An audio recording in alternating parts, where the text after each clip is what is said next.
Hello, this is Matt on the Moon Lambo channel, and Ripple, seriously, through their Spring Initiative, they have so many investments that it's kind of like I have to come up with a new title, like, so frequently that is potentially going to sound similar, and I worry, are people going to think this is the same video over and over and over again, and it isn't?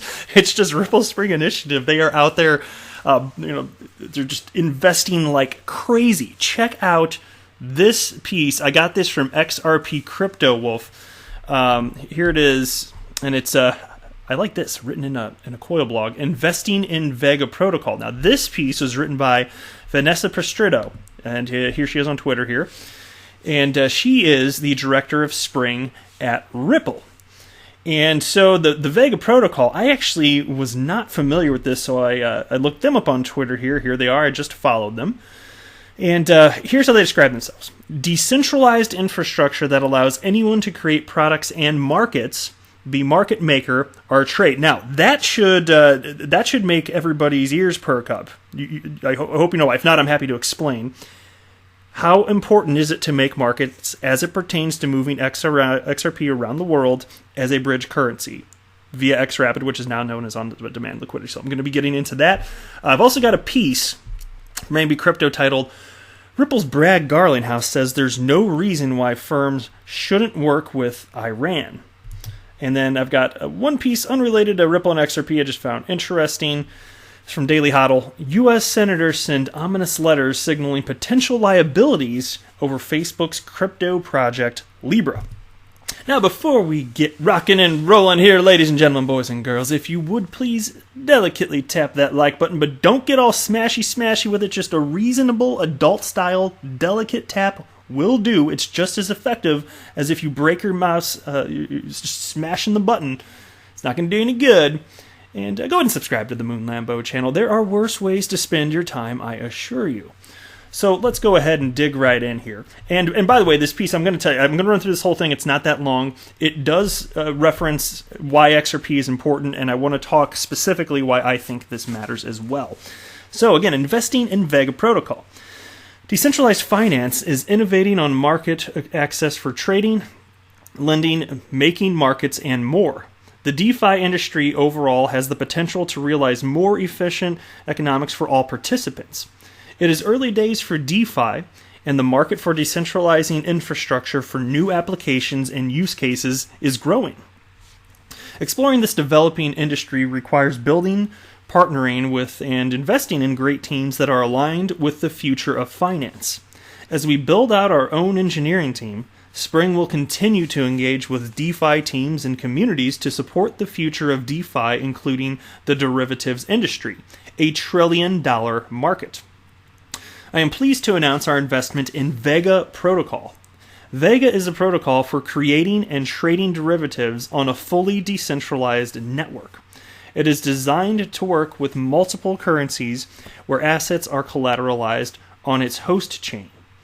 The Vega network allocates the collateralized assets across markets using cross-shard communication. I know that gets a little techie. I'm not getting into that, and I'm not a tech guy anyway, so you find a tech channel if you want to learn more about sharding, right? As a proof-of-stake protocol, Vega uses a Tendermint as its consensus layer. First, Vega will support integration with Ethereum to allow Ether and ERC20 tokens to be used as collateral, but the design enables it to interoperate with other networks and assets and networks. Their team took this into account at the early stages of their design. Now, to the XRP part, check this out. This premise for collateralizing assets to work in an interoperable environment was most appealing as we explore new use cases for XRP and the future of decentralized finance. Vega's vision to create an open and decentralized network will enable the freedom to trade and make capital markets broadly available. Vega will continue to build their network and explore opportunities to add other assets as collateral, including XRP. Ding, ding, ding. That's super important. Let's hope that happens. Vega's team comes from a diverse background in scaling a major global stock exchange, leading trading desks, and co-founding Chainspace, a blockchain offering scalable sharding for smart contracts. Join the discussion and find out about upcoming events in Vegas forums, and then they give a link there. All right, so as it pertains to this, it looks to me the way that I'm reading this is that they're really of course, it has a lot to do with building out the infrastructure of the crypto asset class. And you're talking about collateralizing specific cryptocurrencies. You're talking about market making. And specifically, when you start talking about market making, and you are a director at Xpring, which is part of Ripple, it's their Xpring initiative to fund blockchain crypto projects, ideally using XRP and ILP anyway. When I see that, and I understand the importance of market making as it pertains to just the liquidity of XRP around the world, it makes my ears perk up. And there are only so many details on this, and so I don't want to glean more than is reasonable to glean here. But one of the biggest hurdles that you're facing in terms of XRP being adopted as a bridge currency is you really have to build out an entirely new network, which is RippleNet. Building out the X-current portion of that, the payments messaging portion of it, that's one thing, and I'm sure that's enough of a challenge. But then, in order for XRapid to work, you have to actually somehow build up liquidity. You have to make new markets. There have to be market-making participants in here. And so it makes me wonder, given that they're talking about collateralization of assets, would there be market makers that allow for other cryptocurrencies to enter the space, and which are collateralized with the underlying collateral being XRP? It makes me. I don't know exactly what this is going to look like. Most certainly not, and that information is not available to the public.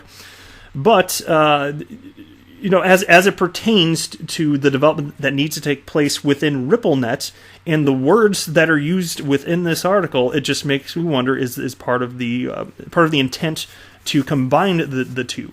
And so, again, nobody has specifically stated that. But if it's not for that, then okay. So they've thrown money at Vega Protocol, and they want to incentivize market makers utilizing XRP for what then? That's why I don't feel like I'm making that much of a leap here, but it's something that is of substantial importance, I think. So if you think there's another angle, perhaps there's something that I haven't thought of yet, let me know in the comments below, because I love learning. I don't pretend to be a know-it-all. I just like sharing the bits that I do learn, and I just learned about this today. It's brand new news. All right, next piece here from A&B Crypto. Ripple's Brad Garlinghouse says there's no reason why firms shouldn't work with Iran. And that's not literally what he said, but that makes the headline a lot more attention-grabbing, doesn't it? So, Ripple CEO Brad Garlinghouse is using transparency as his weapon against the government's resistance towards cryptocurrency. Providing clarity into Ripple's regulatory requirements, the entrepreneur told Anthony Pompliano on his podcast that the company leverages its partnerships with regulated financial institutions to provide any transaction-related information which Ripple might not necessarily possess. Highlighting the company's differentiator, Garlinghouse said, quote, "One of the things that we do through RippleNet is make the passing of that information much more robust compared to how SWIFT works today. But the banks and governments like this." And then the piece continues. Garlinghouse also spoke about how the U.S. government has barred cross-border transactions for some nations such as Iran.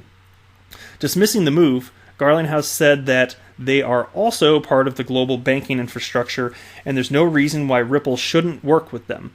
Garlinghouse went on to explain the role of XRP enabling such an ecosystem, with the CEO stating, "We own a lot of XRP, 55%. Anything we do that's not good for the XRP ecosystem is not good for Ripple." And then the piece continues. Touching upon the recent announcements around SDK developments, Garlinghouse anticipates greater participation from the crypto community. He added that one of the limitations that the crypto ecosystem broadly faces is lack of transparency, which is why Ripple leads by example.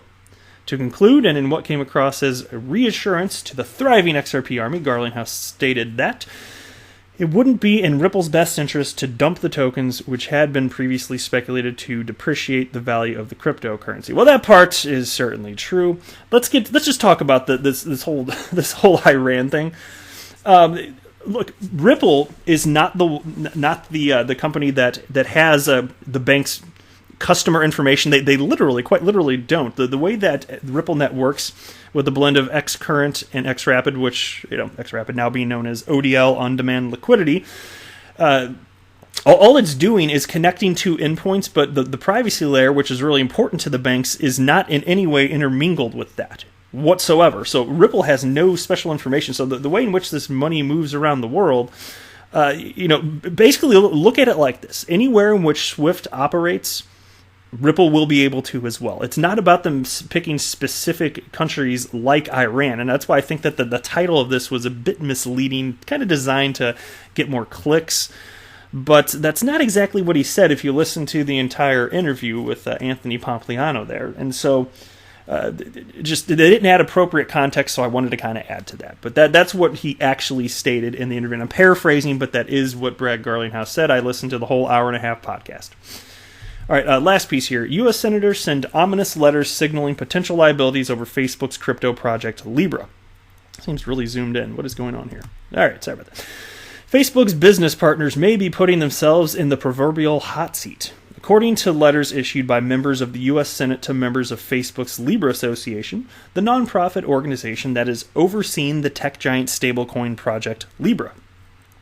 The letters, issued on Tuesday by two members of the U.S. Senate Banking Committee, Senator Sherrod Brown of Ohio and Senator Brian Schatz of Hawaii, warned the chief executive officers of Visa, MasterCard, and Stripe about their affiliation with Facebook's controversial project as their membership in the Libra Association, which again, it's really just a white paper, but, will Libra ever exist? Flip a coin. They write, "We are concerned because key questions remain unanswered about the risks the project poses to consumers, regulated financial institutions, and the global financial system. We urge you to carefully consider how your companies will manage these risks before proceeding." All right. And then the piece continues, "Despite Facebook's efforts to articulate Libra's goals of launching technology for the unbanked and the underserved, and for enabling everyday people to send digital currency around the world as easily as sending an email, senators categorically characterize Libra as a tool for criminals." Of course, they'll say that about any cryptocurrency, anything that's that scary to them. Who in 2019, by the way, is using Bitcoin for crime? How stupid do you have to be to use Bitcoin in 2019 for illicit purposes? My God, if you really want to, and I don't encourage this, just use fiat currency, like the paper version of it. Just use paper money, and maybe even those metallic currencies I hate. Those actual physical metal coins. Oh, I hate metallic currency so much. It really grinds my gears that still exists in 2019. We're supposed to have flying cars, and I got metal circles in my pocket. Well, okay, I don't have metal circles in my pocket because I don't like coins. But I'm just saying, they're still out there. I know they exist, and that sucks. Anyway, the senators warned the three companies that by engaging in the project, they should prepare to take on the liabilities of facilitating illegal activity. Here's another quote. "Facebook is currently struggling to tackle massive issues such as privacy violations, disinformation, election interference, discrimination, and fraud, and it has not demonstrated an ability to bring those failures under control. You should be concerned that any weaknesses in Facebook's risk management systems will become weaknesses in your systems that you may not be able to effectively mitigate. These risks are not hypothetical. The New York Times recently reported a proliferation of online child abuse due in large part to tech platforms like Facebook. In fact, 12 million of the 18.4 million reports of child abuse photos and videos around the world last year were attributed to Facebook Messenger, which, by the way, I found to be an astonishing... I guess the type of people that do this anyway, they're probably not that bright, but, oh my gosh, everything is clearly saved there. You'd think they'd use the dark web or something like that, but here they are on Facebook Messenger. Anyway, and then it continues, it is chilling to think what could happen if Facebook combines encrypted messaging with embedded anonymous global payments via Libra. Your company should be extremely cautious about moving ahead with a project that will foreseeably fuel the growth in global criminal activity."